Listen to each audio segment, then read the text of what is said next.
রমজান উপলক্ষে দেশের বিভিন্ন বন্দরে বেড়েছে ছোলার আমদানি। বাজারে মানভেদে প্রতি কেজি ছোলা বিক্রি হচ্ছে 105 থেকে 120 টাকায়। এবারে রমজানের ছোলার দাম আগের মাসের তুলনায় কেজিতে 5 থেকে 10 টাকা কমেছে। তবে ট্রেডিং কর্পোরেশন অফ বাংলাদেশ টিসিবির হিসেবে গত এক বছরের ব্যবধানে ছোলার দাম 9.76% বেশি। প্রতি বছর রমজান এলেই বাড়ে ছোলার চাহিদা। বছরের অন্য মাসে গড়ে 10,000 টন ছোলার চাহিদা থাকলেও রমজান মাসে তা বাড়ে 5 থেকে 10 গুণ। এর পরিপ্রেক্ষিতে দেশের বন্দরগুলোতেও বেড়েছে ছোলার আমদানি।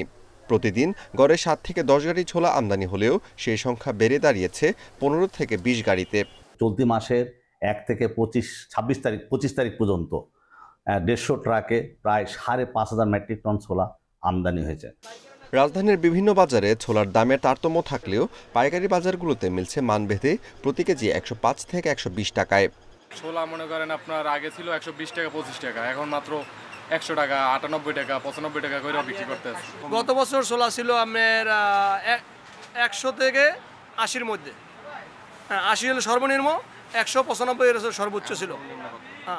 এখন সর্বনিম্ন 95 টাকার নিচে কোনো ছোলা নাই। এখন ভোক্তা অধিকার আছে, জেলা প্রশাসন আছে, ওনারা ম্যাজিস্ট্রেট নিয়োগ করতে পারে। তারপরে পুলিশ এদেরকে দিয়ে যদি ধরপাকড় করে তাহলে আমার মনে হয় আরো কন্ট্রোলে আসতে পারে। আমদানিকারকেরা জানান এবার বেড়েছে ছোলার আমদানির পরিমাণ, তাই রোজার শুরুর কয়েকদিনের মধ্যে ছোলার দাম কমতে পারে। ভারত থেকে আমদানি করতে এখন বাজার মোটামুটি 94.5 টাকা, 95, 94.5 এরকম। এদিকে রমজান মাসের প্রতিদিনই বাজার মনিটরিং করা হবে বলে জানিয়েছে ভোক্তা অধিকার সংরক্ষণ অধিদপ্তর। মনিটরিং টিমের সংখ্যাও দ্বিগুণ করা হয়েছে বলে জানান ভোক্তা অধিদপ্তরের মহাপরিচালক। এখন রমজান আসছে বা ভোক্তারা অস্বস্তিতে আছেন, কিন্তু আমাদের এই সমস্যাটা তো লং সমস্যা। তাহলে ভবিষ্যতের করণীয় বিষয়ে আমাদের একটা দিক নির্দেশনা পাওয়ার জন্য আমরা এখন একটা তদন্ত টিম করে দেব। টেরিফ কমিশনের তথ্য অনুযায়ী প্রতি বছর শুধু রোজায় ছোলার চাহিদা থাকে 1 lakh ton. Amirul Islam, independent news, Dhaka.